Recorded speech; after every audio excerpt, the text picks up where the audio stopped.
But Fay, congratulations, first of all. Can we just give a round of applause? Congratulations. I remember you told me that you were writing a book. I feel like it was about 2 minutes ago. And I, as part of my job, a lot of people often tell me that they're writing a book, and they rarely do. I tell myself that I'm writing a book every day, and I do the outline and everything, never goes anywhere. So you did it. Congratulations. And it is something that will absolutely change workplaces for the better. So that is incredible, no easy feat. Thank you for doing it. So I think, I say workplaces, but also will change, more importantly, the well-being of individuals in those workplaces. And I think also the book comes at a critical time for Australia and workplaces, and the title says it all as well, Brokentosafe, because the reality is that many workplaces are absolutely broken, and unfortunately that's not just bad for the bottom line, but it's also bad for people. It changes people and it breaks people as well. So we are going to discuss some of the issues that are raised in the book, and I will invite the rest of the panellists via their short bios that I have here. I might say from the outset that it is somewhat like a pre-selection party or something, like we all really know each other really well. And to put that out, so I did launch Women's Agenda with Marina Go, who will join me on the panel shortly. And when we launched, I remember we had a coffee with Catherine Fox, and she wrote a column for us at the time. Georgie came on to replace me on when I went on my first stint of parental leave, and we ended up working with each other for a while, and then he came back into the business when I acquired Women's Agenda as well. So it all works together, and of course, we've known Lisa over the years as well, all the great work that you do at the Diversity Council of Australia and the excellent research that you keep putting out. So I'm going to start with you, Lisa, to come up here. So Lisa is the CEO of the Lisa Anise, I should say, is the CEO of the Diversity Council of Australia, where she leads debates on diversity and inclusion in the public arena. In 2024, Lisa was appointed to the New South Wales Women's Advisory Council and reappointed to the Respect at Work Council by the Attorney General, where she's supporting to implement the legislative reforms from the Respect at Work Act. She's also on the board of Amnesty International Australia and the non-partisan organisation Women for Election, which does important work getting more women elected. So welcome, Lisa. Georgie, that puts you next on this list here. So Georgie Dent is a writer, journalist, former lawyer. I always forget that part. Yeah. It was brief. Sorry. For a reason, she'll tell you. And winner of the 2021 Edna Ryan Award in the category of workforce.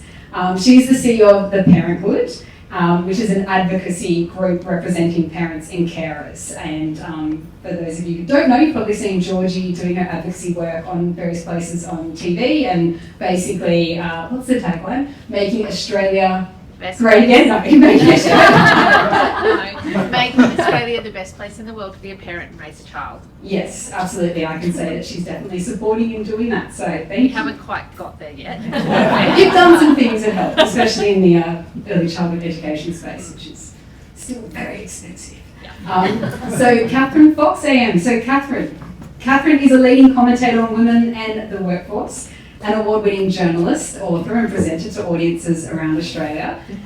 During her long career with the Financial Review, she edited several sections of the newspaper and wrote the Corporate Woman column, which I remember so well. And they should bring it back.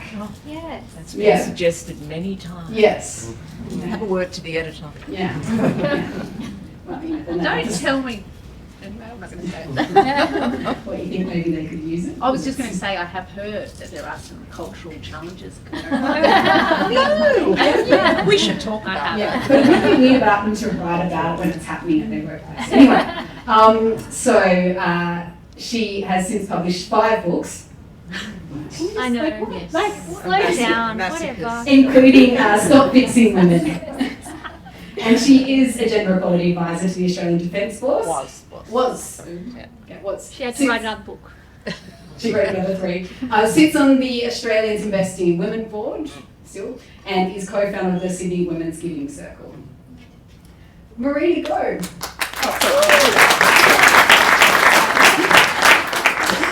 So got this bio here that you sit on lots of boards, and now I'm wondering if maybe it's shifted a little bit.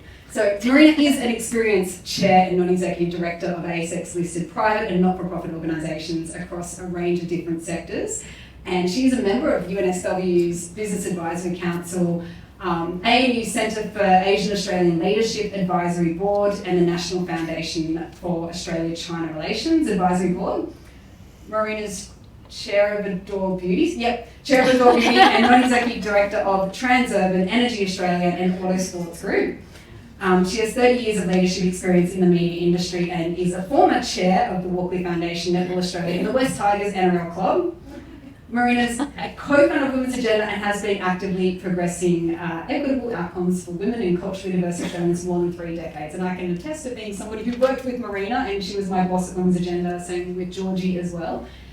And was a wonderful experience to have you. It's just an example of how much of a difference an individual can make to your life and your experience. And I run a business myself now, and I try to pass on some of that to my team as well, so it goes on.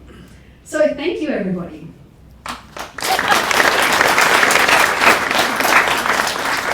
A big panel, there's so many women on this panel. We need a pan. This is it's a wannel. What is a wannel? A wannel, all women. Yeah. To start, the book does, I believe you have the word jerks in there a few times, and you talk about that and the need to move and fire jerks. And those who've heard about the brilliant jerks idea and that concept, and how we need to kind of quit on the brilliant jerks because they basically make life miserable for other people. But in saying that, I thought that I'm going to ask each of our panellists to start by briefly sharing at one point where they have dealt with, not so much a jerk, it can be that, but like a toxic workplace, or have had that experience, or maybe heard about it, to share just briefly without naming names. I mean, you can if you want, make it more exciting for us. At your own legal risk. So to share an example of a broken workplace you have experienced. So Georgie, I'll start with you. Okay. Thank you, Anne, and thanks, Fay, for having us all tonight. Congratulations. It's a big loss to the law. Look, I don't think that's the case, but I do have to say that the example I will give is from a law firm. What? And because I have been incredibly fortunate, and I have reflected on this, and it is in no small part due to the leadership from both Marina and Angela in sort of setting me up in a career that I don't think would have been possible at the time when I had 2 young children, if it wasn't for their enlightened sort of leadership and commitment to recognising that even though I had 2 very small children and the cost of early education and care was so high, I couldn't actually make it work. I was given the sort of autonomy and flexibility to have my output measured more than my input. And I genuinely believe that transformed my professional life, and I went from being able to have a job to being able to build a career while also raising 3 small children. And I know how rare that is. And it is that the power of what an individual can do. And I can never thank Marina enough for that. But also then for the sort of friendship and mentorship that I've had from Angela that came from working at Women's Agenda. So that is the exact opposite of a toxic workplace. But my toxic workplace experience was when I was particularly young. I was I was still studying law. I had been offered a clerkship at a big law firm, and we were, as summer clerks, we were assigned a practice area, and the firm that I was working with had 14 areas of practice that, you know, as a summer clerk you could nominate your favourite, and I got put in the group that was my 14th preference, and it was construction, and so did my really good friend. And before, you know, we got this information before our first day, and we were thinking, gosh, this is so weird. We both got assigned to our 14th preference.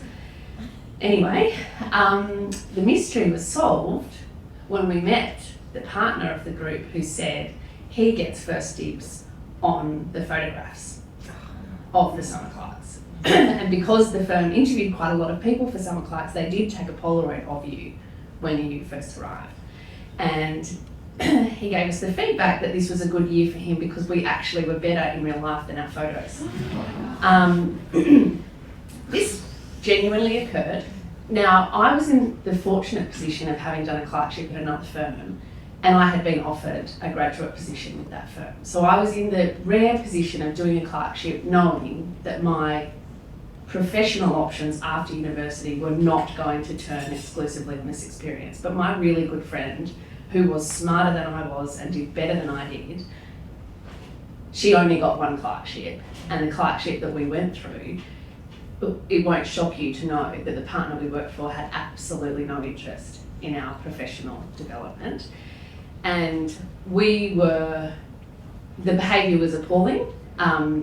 We were very young, so 21, no power. This is an equity partner, married, 4 children, not afraid of being wildly inappropriate in front of other colleagues, in front of clients. One junior colleague called him out on it once and he said, to be quiet, that he would probably want to sleep with us as well. That is verbatim.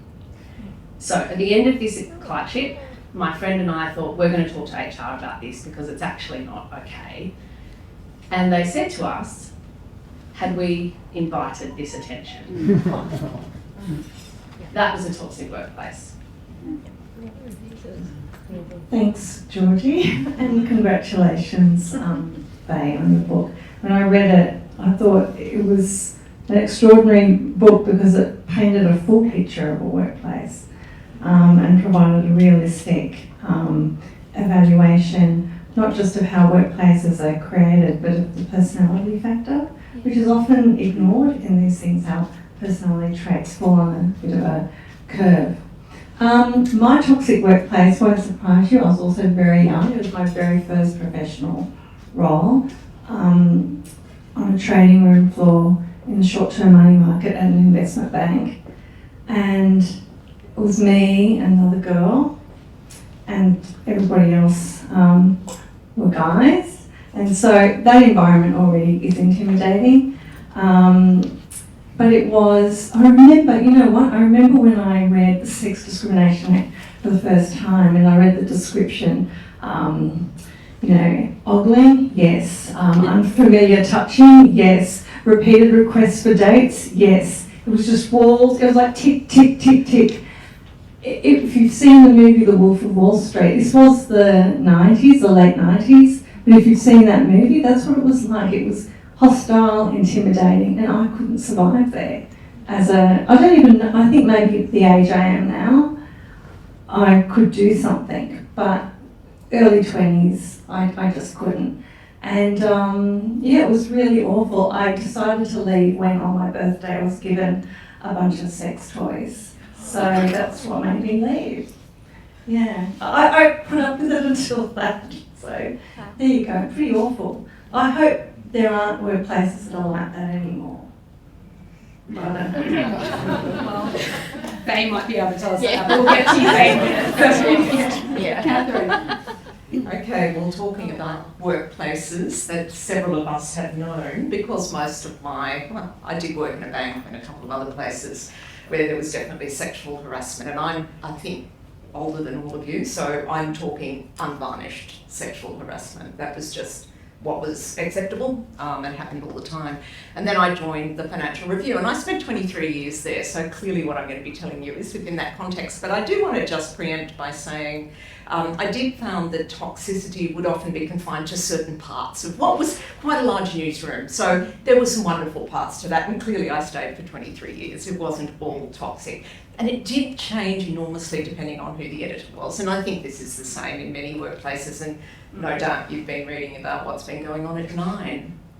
And I work a bit with women in media, and a lot of people saying, you would think, wouldn't you, that that would no longer be the case. Unfortunately, I read about some of the behaviour and it rang so many bells.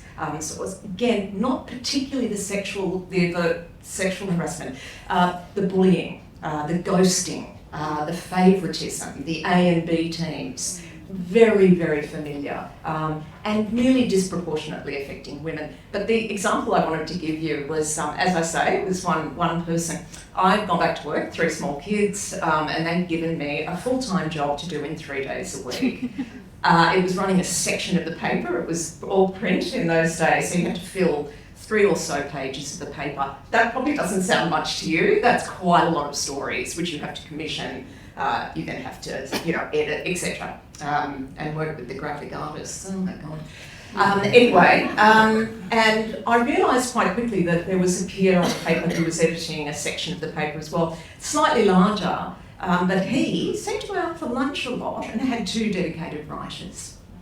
And I thought, well, how's this working? This is me, 3 days a week, me, trying to do an entire section. So I went to a senior person and said, I'm dying here. I can't do this. You've got to give me some extra resources. How does this work? And he said, we just know you'll do it. And at that moment, well, first of all, I could have killed him. Because it was so patronising and so appalling, because what it said to me, as a mother particularly, and a part-timer, I was just being seen as, I would keep coming in. And look, I did for a while. I did move on to other things. But it was that attitude, you be grateful. And you bust a gut because we expect you to deliver. Much more than the men around here. It was that blatant. Thank you. Gosh, I was just Bringing back memories. being triggered, especially when Georgie was speaking, because it sounded exactly like one of my very first experiences. But I have a media background, so media, law, investment banking, sport. All very similar. So rather than, because my story would have been very similar to what Georgie has just told you, but about the media. So I'm going to tell you a story about a time when, so as a junior woman, you don't have any power, and so this is why these stories are those stories. But as a senior woman, you think you might have some power. So I'm going to tell you a story about what happened to me as a senior woman in an organisation that had a toxic work culture. And it looked a little bit like what we've just described, but there was a senior man who worked very closely with me. He took his team out for a team building night, and the most junior woman was called. He put his hand up to go on stage because there, audience interaction, and he had to bring a woman up with him. So he selected the most junior woman. And she had to lick chocolate off his bare chest. Of course, she didn't want to do that, but he told her she had to do it. So the poor thing's licking chocolate off her boss's chest, basically. And then the next day, I was told she was traumatised, she couldn't come in the next day. So somebody from the team came to talk to me as the most senior woman in that division. So I was quite senior in that organisation. So I went to HR and I said, look, this has happened, we need to do something about it. So basically I was whistleblower, and I think it maybe was 3 days later I was made redundant. It's the only time in my career that's ever happened to me. And the people who were very senior in that organisation, you would die if you knew their names, because these are captains of management and industry and still chair boards and are running companies, they're still there. And the only reason that I knew it wasn't performance related was that the week before I had landed this deal for the company that we were a dark horse and they gave it to me. I don't think they thought that I would win it because I was up against other organisations and I managed to win this business. And they gave it to us because of my understanding of their business. And so it was definitely not about performance. And so there I was, a woman who had some power, and I really didn't have any power. So that was about 20 years ago. So I hope things have changed, but I sit on boards and I know enough to know that it's not completely different. Better than that, hopefully, and certainly in my organisations, but challenging nonetheless. Mm-hmm. Yeah, thank you. Thank you everybody for sharing those stories. I think it's important to note that other people, like everyone in the room, will have various stories as well, and that this is just a small little teeny tiny sample of what is going on. In saying that, Fay, to put the question to you now, where are we in 2024? I mean, obviously you can't talk about your clients, but the things that you hear that are going on, how is the landscape exactly as this? What sorts of things are going on? Where are your biggest concerns as well? Things like Marina just mentioned, so some of the more overt behaviours have definitely been eliminated, or at least been driven underground.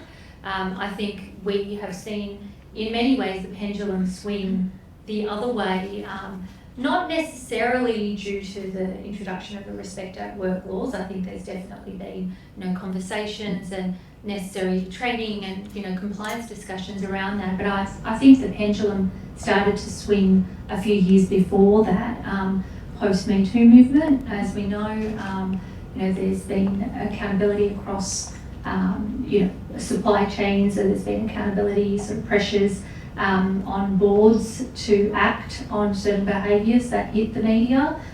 Once something hits the media, it tends to spiral out of control, and it's a little bit of a runaway train. And I've certainly seen, a lot of the board members that are also NEDs, non-executive directors, they are definitely very concerned about their reputation and what will happen if certain things go out into the media. So in some ways we've seen the pendulum swing the other way, in that people are less tolerant of these things, and sometimes we investigate them, and it's a bit touch and go whether or not it has been substantiated, but organisations cannot risk reoccurrence, and they cannot risk the public scrutiny and now non-compliance with a positive duty if something does go wrong again and they haven't dealt with it appropriately. So that is definitely the good news aspect of it. Do things still happen in workplaces? Absolutely.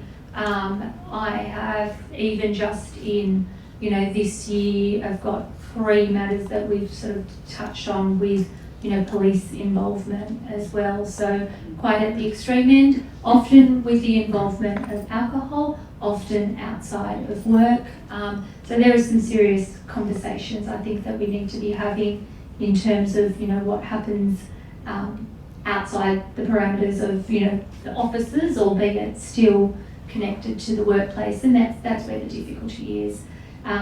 Given where this conversation has gone, I also feel compelled, or should feel that I should let everybody know that obviously these are difficult conversations, that there is support available. I think we've got a representative of Full Stop in the room today. I was the director there, but they have a wide range of supports online. So if you hop on the Full Stop website, or of course ring 1-800-RESPECT, and there's numbers at the front of the book as well. Mm-hmm. So I'll get to some individual questions now. Catherine, I might start with you, and it leads on from that as well. It comes down to, back to this idea of being here in 2024, and particularly having been writing about these issues for such a long time. I know you've been writing a lot from the leadership angle in terms of progress for women's leadership, and these issues absolutely impact that leadership trajectory. I've certainly been in situations where I've gone elsewhere because of experiences like this. So in 2024, are women more safe, do you think? And I might put safety in terms of a bit of a different context now, because you also brought this up as well in terms of what was happening with you working part-time. So maybe in safe in terms of the many loads that women are taking on. Do you think we're at a different point now where we can voice these concerns, where perhaps it's being noticed, where we can talk more about burnout? Are we that much more safer there? Look, I think we are, to an extent. What I find disturbing, and I think that before I say what I find disturbing, it's good to see that progress. And I think I've got 3 daughters in the workplace. I think they have more leverage. I think that the law's changed. I think that they're very aware of that. One of them's on parenting leave, and I just think that's a world away from what women of my age group had, which was very different. And of course, our partners had no leave. So I think we've seen some changes around that. I think expectations in workplaces have changed a bit. What strikes me though, time and again, is that we haven't seen that change in where women end up. So I do write about leadership, but I don't mean leadership in the top of, you know, a glass tower in the city necessarily. I'm talking about decision making, women being at the table, being heard and being asked, you know, their opinions and included. Women's credibility, and I was looking at the research around this, women are not believed and their credentials are questioned in a much harsher way than men's, and then we're still seeing that. And I was just saying to Angela, because I have finished a book. We're talking about yours tonight. No. We're talking about yours tonight. Sorry, I should have told that. Sixth book. Yeah. I know. But I've gone through the data on where we are with women in more senior roles. So executive rank, CEOs, heads of government around the world. And in many areas, we're going backwards. So there are fewer women running UN member states. In Australia, you're probably aware, 91% of ASX 300 CEOs are men. That's barely shifted. The number of women in that executive leadership group is quite low. Again, very, very incremental change if there has been. Women are not making decisions about all manner of things. And the reason I mentioned that and why it's so important, and of course safety is fundamental to them being able to progress and have tenure. That's still not happening in the same way, and that's why we see this massive exodus of women. When I was an advisor to Defence, one of the big problems they had, it's very difficult for them to recruit, and you know, they're trying to give them advice on that. But women leave in droves in their 30s, but it's for exactly the same reasons that I've already sort of semi-touched on. So the amount of domestic and non-paid work that women do, caring work, is still about the same as it was 20 years ago. We all know what happened during COVID. And so even though we've seen some shifts around flexibility, which is another positive, we've got a lot further to go. Because as a society, we accept that it's women who should be doing that. We don't really question that. And attitudinal surveys prove that time and time again. And just one last issue that I touched on, looked at actually in a great deal of detail, there's a lot of backlash at the moment in Australia. Backlash, including from younger men. So quite worryingly, the number of younger men who have more traditional views on who should be in paid work and who should do the work at home has grown.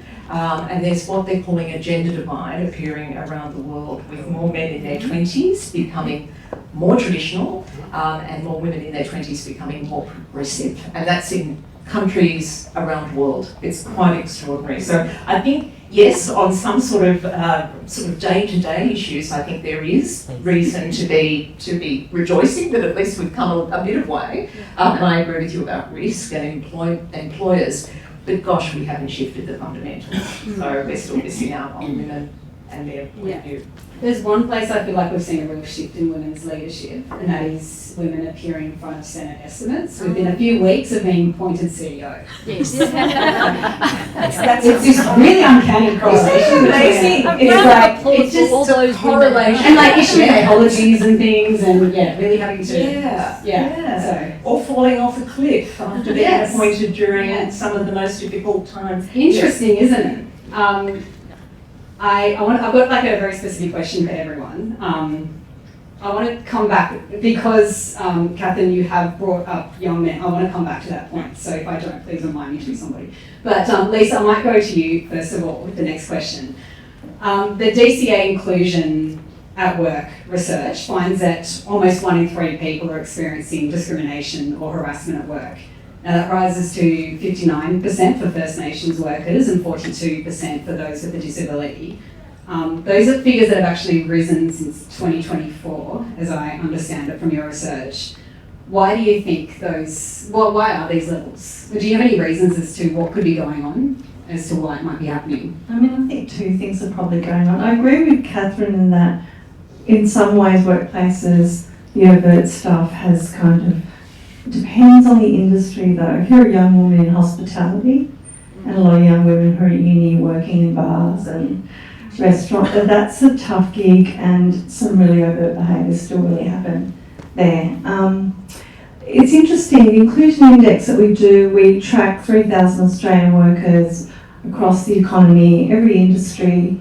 We look at 9 demographic groups broken down by gender, race, disability, etc. And we measure what's their experience of Australian workplaces, and the way we measure inclusion is empirically. And I think a lot of organisations talk about D&I and they talk about this very vague sense of belonging, but we actually have been able to articulate that what inclusion really means is that you're in a workplace where you've been treated with respect and dignity. You're in a workplace where you're humanly connected to other people.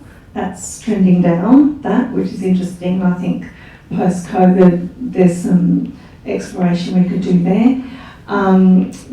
You have to be in a workplace where you've got opportunity, either for linear progression or for at least some kind of development. And then the fourth piece, which is the hardest piece, which I think is should be one of the takeaways from your book, you have to be in a workplace where work is designed in a meaningful way, so that people show up at work and they feel like they're able to contribute, that what they do makes a difference, that what they do matters.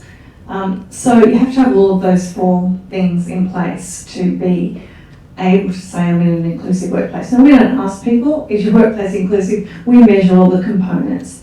And what we're seeing is that it depends on the industry, it's really broad, but the increase in the negative experiences in part can be explained by people's lower thresholds and tolerance for negative experience. I think the dialogue's been really important. I think the fact that we have a national conversation quite regularly about respect at work. I mean, not everybody wants to participate in it and there is backlash. But the awareness is there. I have 3 daughters. They are very engaged in this. And all of their friends are, and they're getting more progressive, exactly the way you're describing it. But I think the other thing is that workplaces just don't invest in people management. And what happens is that individuals become more senior in their workplace, usually because of technical expertise. They're good at sales, they're close some deals, they're great engineers, this project went well, but actually the skills you need when you're senior in a workplace are all about people management, and it's an under-invested in capability, but it's a critical capability. People's ability to be good at it is on a spectrum. It's very linked to personality traits, and if you've read any of the psychological literature, you'll see that all human beings, men and women, we fall on a normative curve with respect to each of the personality traits, whether we're introverted or extroverted, how open we are, how conscientious, how neurotic we are. Those traits matter. People who are highly introverted, for example, and less open and more conscientious, maybe a lot of lawyers, are people who might need more support with the people management stuff. Because if you're a shut down sort of manager just focused on your work, then you're not seeing what's in front of you. So I think that's a really good explanation. People are expecting more from leaders, and the investment into their capability just isn't there. Yeah. Also that we measure success on getting management and leadership positions. Yeah, the metrics are really poor, and I think a lot of organisations say that they've adapted their leadership frameworks, but have they really? Who are the people who are able to succeed in a hierarchy, and what is the blueprint for positions in a hierarchy, and who gets groomed for those positions within the hierarchy? I think you've got to challenge all of those things. The thing is that when you have a toxic environment, when you have a manager who's created carnage, everyone here knows that's a nightmare to clean up from a management perspective. It creates so much damage. So stop it at the start. Just treat people management like you would any other aspect of performance for any senior person. You have to improve, you have to be good at it. It will define your success and give you a legacy as a manager or a leader. But the research is really clear. Our inclusion index shows when people are in those environments, we can measure their increase in productivity, they're increasing discretionary effort, they're increasing innovation, they're increasing problem-solving ability, and the reduction in their behaviour that puts the organisation at risk. And we can measure it empirically, and I'm happy to share that data, and we can have a look at it across a whole bunch of demographic groups. It's measurable, and it's the missing thing. People, you've all probably heard the saying, people join organisations but they leave managers. Yeah.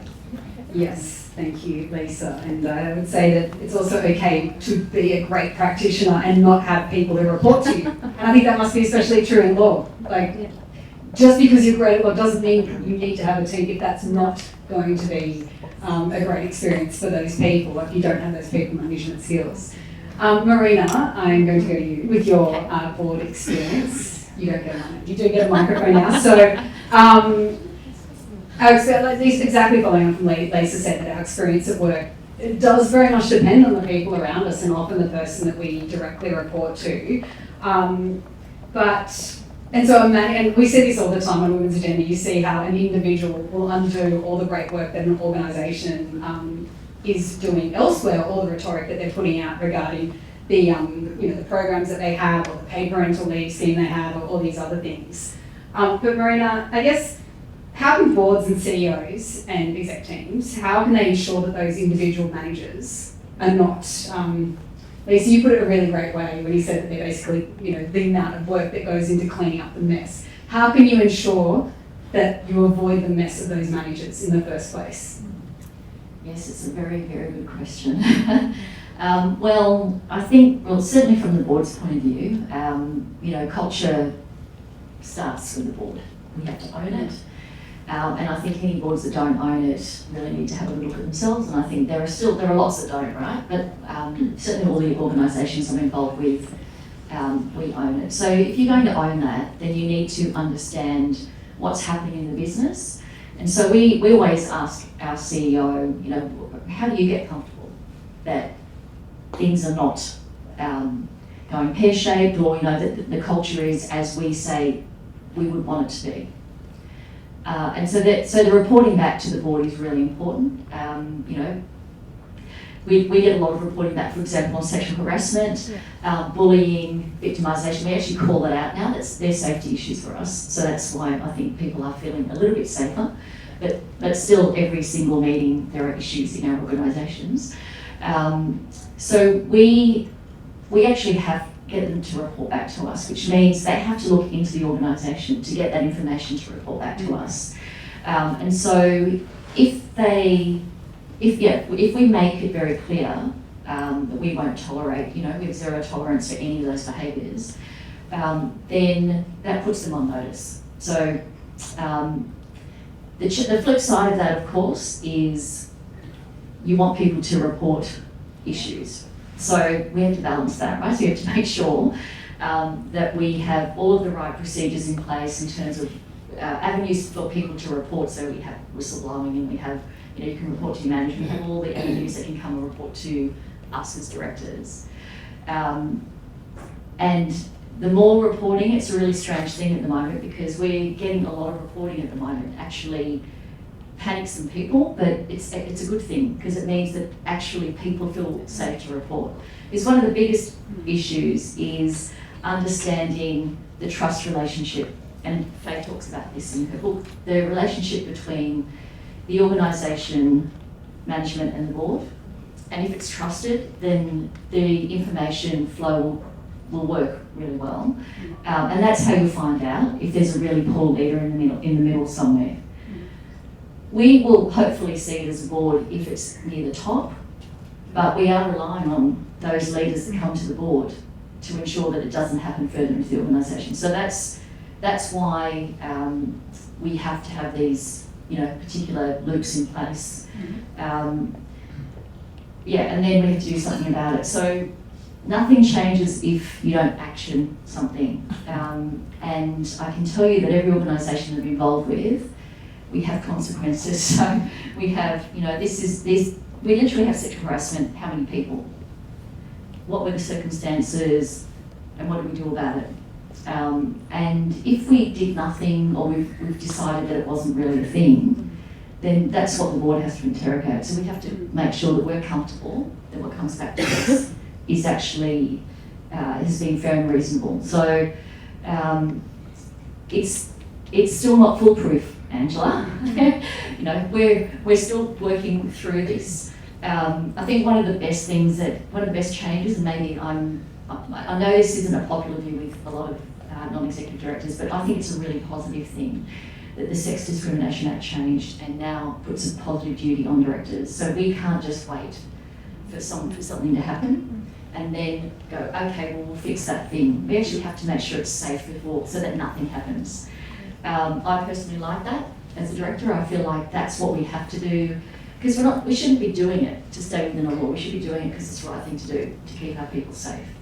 But I know that it makes lots of directors feel very uncomfortable, and so you see people leaving the non-executive director profession. You know, there are a lot of people for whom this is just a bridge too far. But it's the only thing that we can do to hold ourselves accountable. And you know, in fact, we're not just holding ourselves accountable anymore, we're being held accountable. So, yeah, that's a long way of saying we're doing our best. You've seen directors leave because of the positive yes, I have, and other forms of regulation. Psychosocial, I would say. Psychosocial health. So other things that, and now of course there's, you know, the conversation around the potential changes to the ASX principles, and people are very unhappy about the fact that you might actually have to mention the activities that you're doing to diversify your workforce beyond just gender. So, you know, racial, every other version.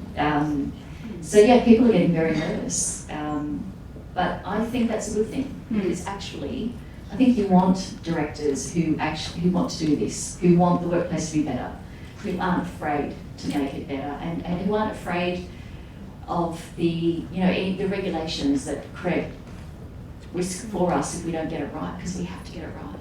If I can bounce off Marina on that point, I mean, it's really important to note that when you look at the research, if you look at the Inclusion at Work Index and the benefits that you get from that, and then you bounce off the negative aspects of, from a safety point of view, that you can get as a result of sexual harassment in the workplace. You've got, you know, bullying and the psychosocial hazards that it presents. They are already safety issues, and they are already issues that we've had for many years now. I mean, the discrimination legislation has been around since the 1984 for the Sex Discrimination Act, longer for state discrimination legislation. We always needed to demonstrate that in order to defend a sexual harassment claim, that we had gone, you know, as far we've put in reasonably practicable steps, and that includes the training that we're doing now, the policies and procedures, the conversations that we're having as a defence mechanism. But of course, it put the onus squarely on the complainant to make to have the confidence in the system and not be fearful, to make the complaint, to then, of course, you know, hopefully survive their career. Often they didn't. Then they would go on off to the Australian Human Rights Commission, and then to the courts, and maybe in a couple of years they'll have a verdict. There's still accountability around that. There's still the reputational risks around that. There's increasing damages around that. But what the Respect at Work laws have done is really flipped that on its head and said, now you have a positive duty to do this, and you're putting a fence at the top of the hill rather than an ambulance at the bottom. But it's in an environment where we already have safety regulators knocking on the doors everywhere, going, you know, bullying is a psychosocial, is a work health and safety risk. Sexual harassment is a work health and safety risk. Excessive work hours, toxic workplace cultures, burnout, they're all work health and safety risks. If directors are really, I think it's the work health and safety legislation that they should be more concerned about than the positive duty in the Sex Discrimination Act. But equally, if we do all the things right from a diversity, or do the proactive things right from a D&I point of view, we know that we don't get these claims as much, and we know that our workplaces are safer, but also better performing. So there's upside to it. Georgie, so I'll do this as my final official question, and then we can have time for some questions as well. But Georgie, we mentioned the word burnout a few times. You wrote the book on burnout. So we ran a survey of our audience last year, and we found that 3/4 of them now believe that they have experienced burnout in the past 18 months or so. Why is it, I mean, people are talking about burnout more now. What do you think might be burning people out? And or is it that we have some terminology about these things and how we're feeling? Look, I think that we cannot deny the cumulative impact of a number of sort of seismic events and shifts that have happened over the last sort of 5 years. If we think about from a climate perspective, from a COVID perspective, people have been under enormous pressure for across the board, not just in sort of one domain, but it has had flow-on impacts. And I think that if we're talking about from a cumulative perspective, and it's funny that you say 3/4 of the respondents, because the 2024 National Working Families Report, which was published by Parents at Work last week, in partnership with UNICEF Australia, showed that 74% of working mums report stress in trying to combine work and care. To which I respond, I'd like to meet the 26%. Because I speak to working parents all the time, and I just don't hear people say, this is so easy, it all just comes. Work so predictable, children so predictable, it all just works. That's not what we hear. And I think, Catherine touched on this, and actually one of the other findings from the National Working Families Report was that women are still doing, on average, roughly double the amount of unpaid care work that men are doing. And that holds true even when women are doing as much paid work as men. And so we've only got 24 hours in a day. We know that just trying to hold it together and hold down a job, I spoke last week about the fact that so many of us, every single one of us on this panel, and I'm guessing most of you in this room, we are in such a privileged position where we can talk about career progression and leadership opportunities. For a lot of people, just holding on to a paid job, some form of paid work, is absolutely fundamental to being able to just meet the cost of living. And that is obviously compounded when you have got single parent households, when you have got any other form of sort of disadvantage or barriers in your way, which so many people do. You think just getting out the door and getting your work done and being in a position to meet your caring responsibilities, whether that's your small children, whether it's your older children with additional needs, whether it is your elderly relatives, the load that people are carrying is huge. And what I would say from a sort of structural perspective, and obviously I spoke before about the Parenthood's tagline, we do want to make Australia the best place in the world to be a parent and raise a child. And we know the sorts of changes we need to make for that to actually be realised, and it is investing in structural reforms like having 1 year of paid parental leave that is shared between two parents where there are two parents, that's paid at a replacement wage rate. That is so fundamental to setting families and households up onto a more supported pathway, but also a more equitable pathway where two parents are supported, where there are two parents, to share the care. And we know that without that bit right, we are never going to shift the proportion of unpaid caring domestic work that happens. After we get through that, sort of, if we talk about, in the OECD, average length of paid leave that parents have access to is 53 weeks. In Australia, our statutory scheme is being expanded to 26 weeks by 2026. 60% of our largest employers offer some form of paid parental leave. So there are some Australians who are fortunate enough to have access to getting closer to that 53 weeks. The vast majority don't have that. And we know that it puts men and women on very different paths when they have a baby. And we know if we look globally, it might shock you to learn that Australia is not the only country in which women have children. That happens all over the world. And in some countries, what they've managed to do is reduce the gap between women's workforce participation, between their income gap, the participation gap, because they have supported men and women to structurally share care. And that has a huge impact, and we will never shift the dial with men and women. And I say this really, from a burnout perspective, this is huge. If we do not change the fact that women are carrying the vast majority of the unpaid care responsibilities while they're also attempting to get by at work, and even if they are in a 3-day-a-week role, which they're typically trying to do a full-time load, getting paid less, trying to pretend how grateful they are for the opportunity to turn up while holding the fort together at home. Again, I say, how is it not 100% of the working mums right now who are experiencing burnout? And obviously then the other structural shift we need to see is around totally affordable, high quality, inclusive early childhood education and care. They having adequate and equitable paid parental leave, and then having a totally affordable early education and care system, they are the roads and bridges that enable parents to work, which they need to do to provide for a family and to develop some form of financial security, without which there is no security.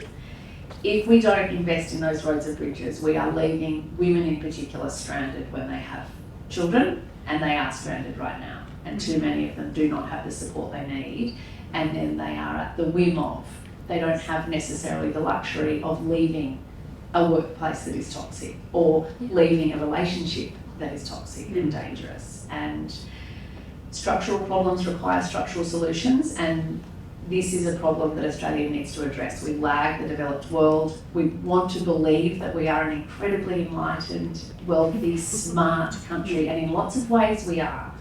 But when it comes to how we treat people, we're actually not.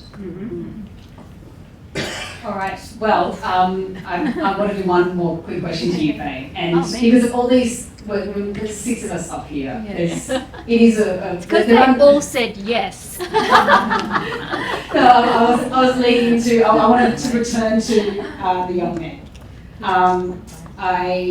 I have 3 boys, I know that you have 2 boys, I know Marina has 2 boys, and I want to make sure, or what can we do? One thing I noticed in your book is that it's not a book about Brokentosafe for women, it's a book Brokentosafe for everyone. Yes. I want to go back to what Catherine mentioned about this research that is coming out that is showing this divide between men and women, particularly, and you see that in the US in terms of who will vote more progressively. There's big gender divides emerging. We're seeing that in Australia as well. We're also seeing some rejection of more progressive ideas occurring in relationships. We're seeing certain people across social media being really attracted to young men for different reasons. How do we make sure that young men are brought along into these sorts of conversations that we're having, so that we don't run the risk of in a few years' time thinking, oh, how did we lose all these people who thought that there was nothing in it for them, or how did we sideline them so much that they looked for somebody or something else? Yeah, I mean, you wrote a book about it, didn't make them calm, so that's...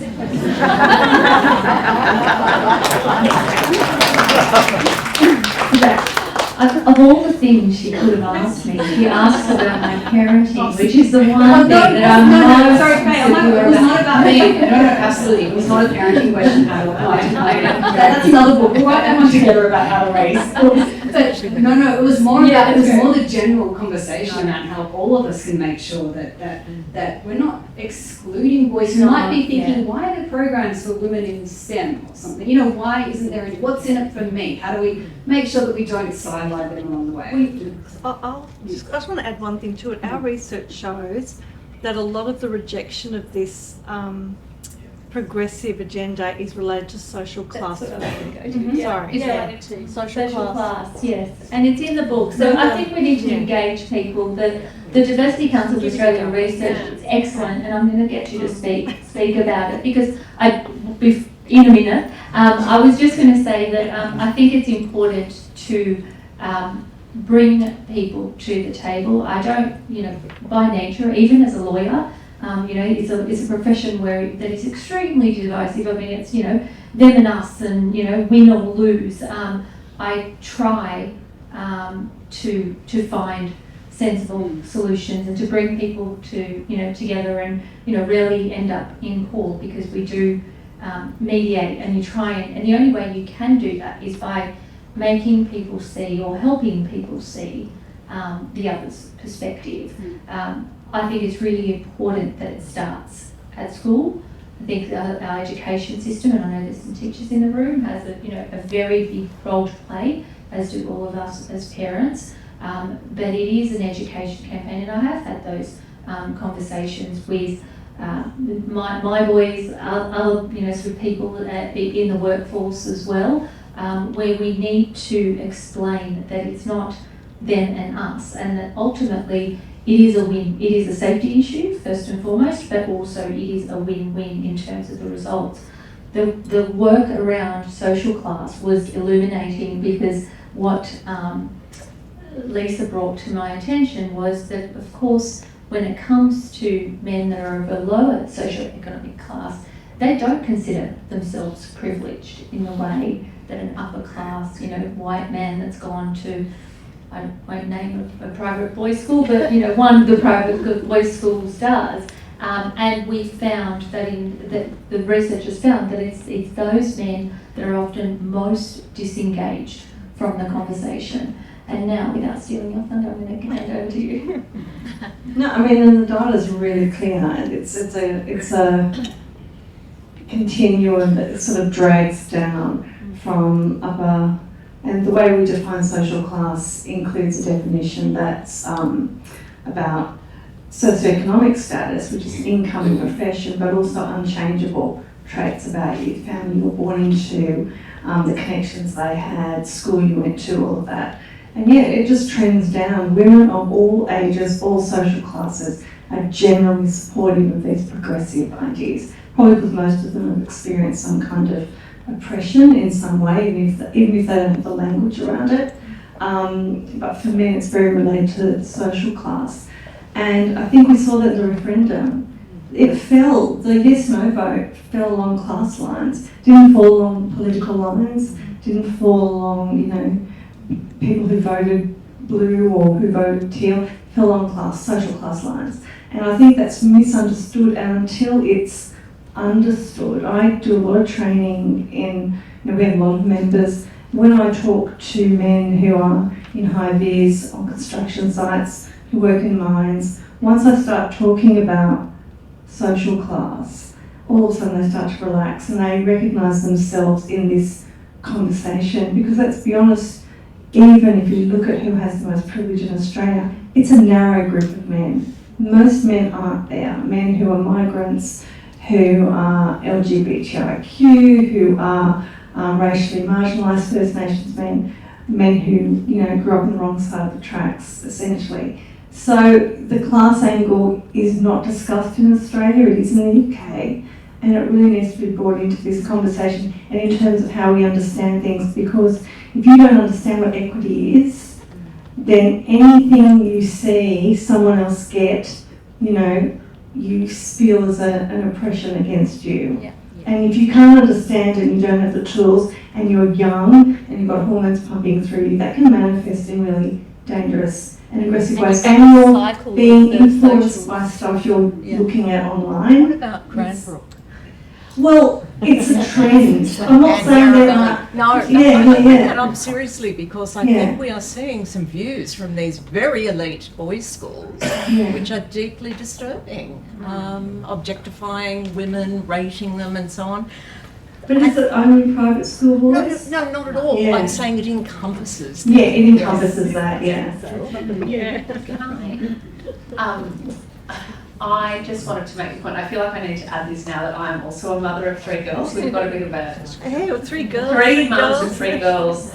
Anyway, if it was a Cypriot discussion, we'd be talking about arranged marriages, but we don't do that. I have not got any expertise on that subject, so I won't go there. But what I was going to say is, obviously running an organisation called the we are very focused on young families, and the reality, you know, there are lots of reasons why I think universal early childhood education and care is necessary, but really the main one is because we know that what happens between 0 and 5 is the most richly formative time in a person's life. 90% of brain development occurs in that Hugely window. stressful if you've just had a child who turned 5, but Yeah. please go.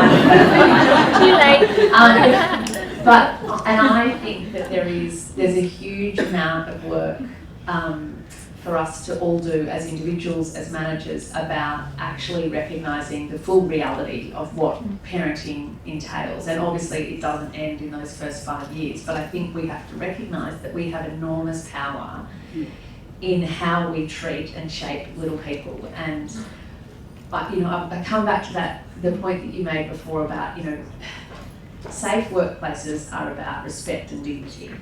And that's something that for little people, you know, I'm sorry, the reason I said that I have 3 girls is because it's so easy to say something like I have 3 girls and people assume you've got 3 little mini people that are identical. Our 3 girls are wildly different. As I know from my conversations with each of you, you will know this. Your children are wildly different.